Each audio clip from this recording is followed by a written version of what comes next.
He guided her toward a sleek silver elevator in the corner, using yet another keycard to call it. Sealed inside together, she was acutely aware of their size difference. She was 5'4", and he was almost a foot taller than her and probably 100 pounds heavier. She'd always been self-conscious about her size. No boobs, no hips, no ass. Just a figure worthy of a 12-year-old boy. On a good day, she told herself she looked like Kate Moss. On a bad day, she used words like scrawny and bony. But with Max, she didn't feel scrawny. There was something about how big he was that put her at ease. She liked the difference. Maybe because it made her feel safe. Maybe because it made her feel feminine. Not that it mattered. The elevator door slid open and she sucked in a sharp gasp. Before her was a massive penthouse, the walls made up entirely of windows. The Tribeca skyline gleamed in the night, the lights of One World Trade Center shining right in the middle of it all. She could see the Hudson River and Canal Street, lights sparkling softly. Up here, surrounded by glass, it felt like the city was putting on a show just for her. It was beautiful. And after the ugliness of the night, she could use a little beauty. Stepping out of the elevator, her eyes roved over the impressive space, taking in the sleek, high-end furniture, designer kitchen, and clear staircase that was engineered to look like it was floating.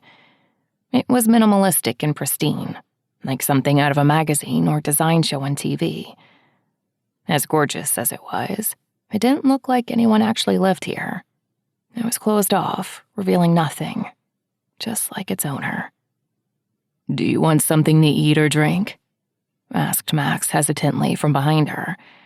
She turned and found him standing several feet away, rubbing the back of his neck. He looked uncomfortable with having her in his space.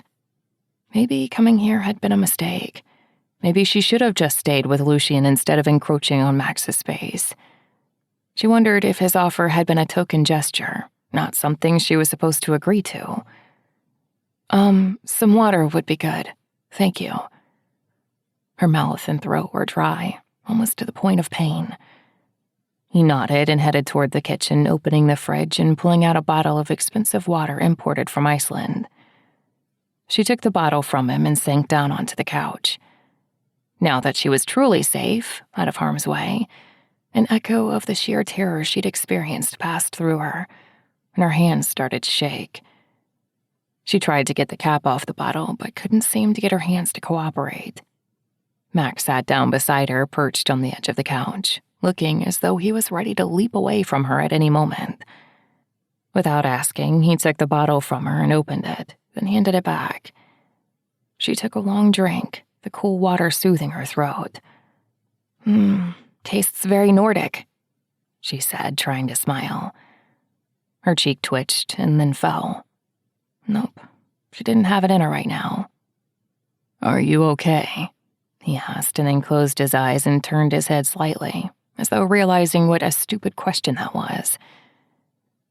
"Not really, no," she said, staring out at the twinkling skyline, until her eyes went unfocused and everything blurred. "I thought I was going to die." She turned to face him, his intense blue eyes crashing into hers. "I thought I was going to die."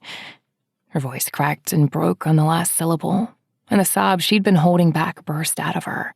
Her body shook with the force of them, her eyes burning with hot tears.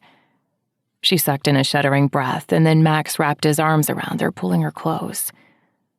Oh God. Yes. He leaned back against the couch, taking her with him, as he held her against his broad chest, one hand on her back, the other cradling the back of her head. She pressed her face into him, embarrassed that she was crying all over him, but unable to stop and completely unwilling to pull away. His hand rubbed a soothing path up and down her back, his heartbeat steady against her cheek, anchoring her, comforting her. Gradually, the wave of fear and the tears subsided, leaving her feeling wrung out. "Do you want to talk about it?" he asked once she'd calmed down, his voice rumbling in his chest and vibrating against her cheek. She looked up, and God, his face was right there. The furrowed brow.